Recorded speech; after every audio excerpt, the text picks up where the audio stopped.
आता त्या चॅप्टरचा पुढचा भाग आउटपुट इनपुट फंक्शन्स.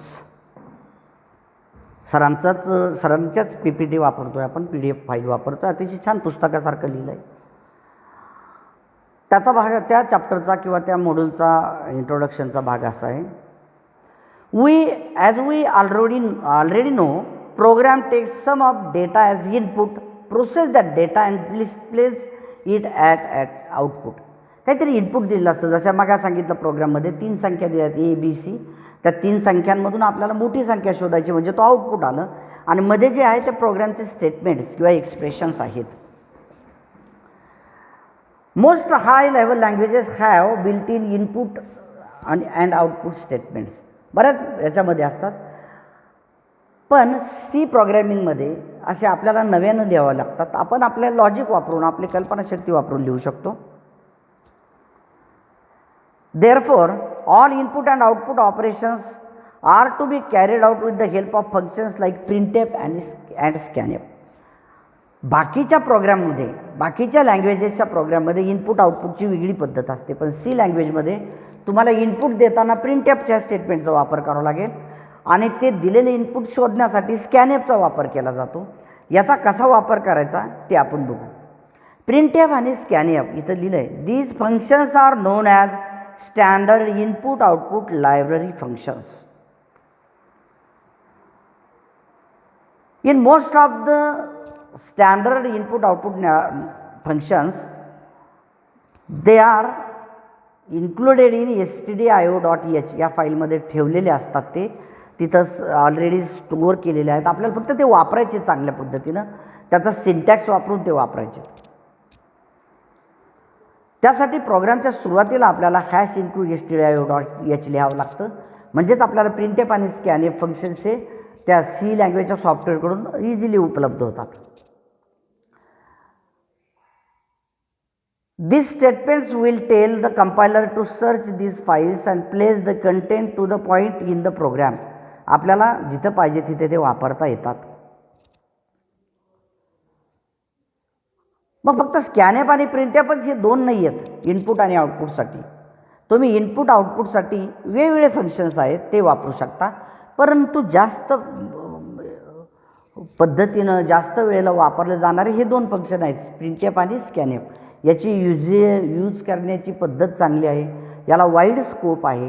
हे खूप ठिकाणी वापरता येतात. खऱ्या अर्थाने the input output functions available in the standard input output header file, that is stdio.h file, can be classified into 3 broad categories. 3 पद्धतीने आहेत. कन्सोल इनपुट आउटपुट फंक्शन, दुसरं डिस्क इनपुट आउटपुट फंक्शन आणि तिसरं port input output function. Console म्हणजे काय? In this category input is supplied from the keyboard and output is displayed on the screen. हे झालं console. डिस्कमध्ये काय? In this function input and output operations are on floppy disk or hard disk, that is used as secondary device. आणि तिसरा आहे port input output function. त्याच्यामध्ये these functions are used to perform input output operations in ports. Ports म्हणजे कम्प्युटरला बाहेरून जोडलेल्या गोष्टी. म्हणजे एखाद्याचा काहीतरी बराचसा डेटा आहे, त्याची वर्षभरातली वजन किती कमी जास्त झालं, त्या शरीरातली शुगर किती होती, का कुठेतरी स्टोअर केलेला डेटा आहे, तो ऐन वेळेला द्यायचा, त्याचा आउटपुट घ्यायचं. तशातला प्रकार आहे. पोर्ट म्हणजे कुठून तरी आउटपुट आणायचं, द्यायचं आणि त्याचा इनपुट द्यायचं आणि आउटपुट घ्यायचं. त्यापैकी आता पहिलं आपण कन्सोल इनपुट आउटपुट फंक्शन्स बघू.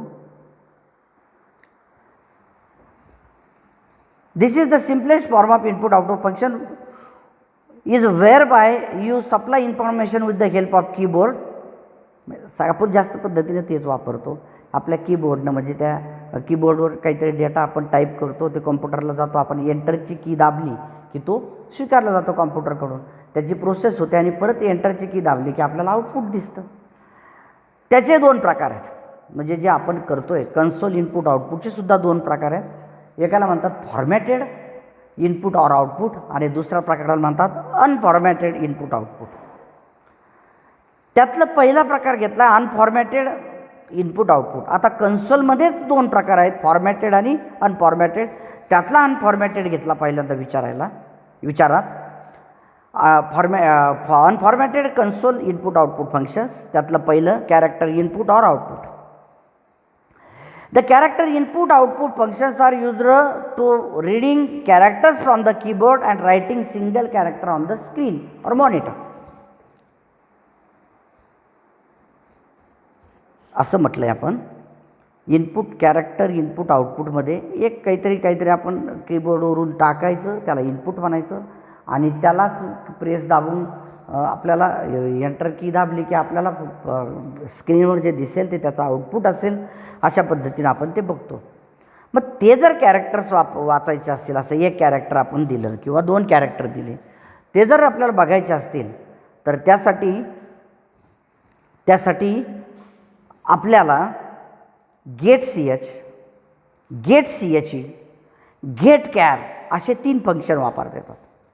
Gate C H, get C H E and get char. These functions return 10 मिनिटांनी रे.